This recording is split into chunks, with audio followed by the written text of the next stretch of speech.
नमस्कार। आज कांग्रेस खुद को भारतीय संविधान की सबसे बड़ी रक्षक के रूप में पेश कर रही है, लेकिन क्या इसका इतिहास इस दावे का साथ देता है?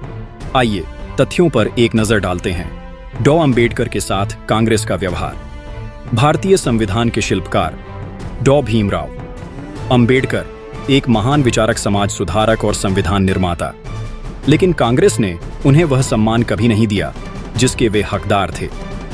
साल 1930 लंदन की राउंड टेबल कॉन्फ्रेंस, डॉ अंबेडकर दलितों की आवाज बनकर पहुंचे, पर कांग्रेस ने इस सम्मेलन का बहिष्कार किया।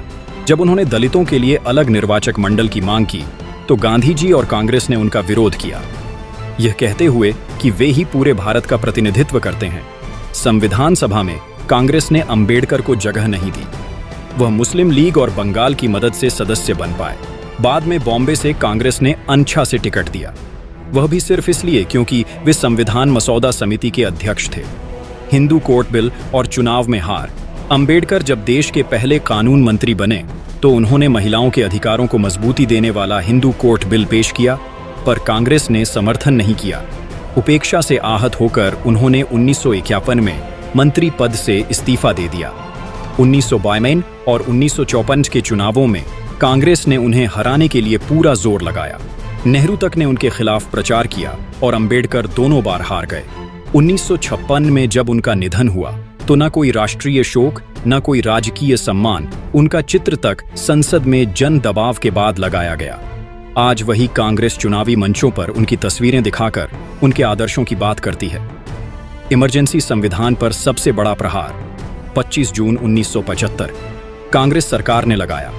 आपातकाल 21 महीनों तक लोकतंत्र की आवाज को कुचला गया। नागरिक अधिकार निलंबित कर दिए गए। प्रेस पर सेंसरशिप लगी। 1 लाख से ज्यादा विपक्षी कार्यकर्ता जेल में डाल दिए गए और संविधान की प्रस्तावना में समाजवादी व धर्मनिरपेक्ष शब्द जोड़ दिए गए। बिना जन राय के क्या यही है संविधान की रक्षा? अंबेडकर के सपनों से किया विश्वासघात। कांग्रेस ने 50 वर्षों तक शासन किया, लेकिन क्या वंचितों को वास्तविक सशक्तिकरण मिला? डॉ अंबेडकर की पार्टी को कभी सहयोग नहीं दिया गया।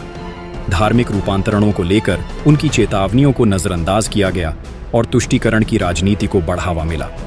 बीजेपी की पहले और निष्कर्ष जहां कांग्रेस प्रतीकवाद तक सीमित रही, वहीं बीजेपी ने पंचतीर्थ अंबेडकर इंटरनेशनल सेंटर और संविधान दिवस जैसी पहलें की। स्टैंड अप इंडिया मुद्रा योजना, EWS आरक्षण योजना बनाकर जमीनी बदलाव लाए। रामनाथ कोविंद जैसे दलित राष्ट्रपति को चुनकर समावेश की मिसाल पेश की। RSS महासचिव दत्तात्रेय होसवाले ने जब कांग्रेस से इमरजेंसी के लिए माफी की मांग की तो यह सवाल और भी गहरा हो गया। क्या कांग्रेस अब भी अपने अतीत का सामना करने को तैयार है? संविधान की खिताब दिखाने से पहले जरूरी है इस इतिहास से जूझना। उसमें डॉ अंबेडकर के साथ उपेक्षा हुई और लोकतंत्र को आपातकाल में कुचला गया। क्योंकि असली सवाल यह है, कौन मुश्किल समय में संविधान के साथ खड़ा रहा? फिलहाल के लिए इतना ही। बाकी के अपडेट्स के लिए बने रहे KSR News 24।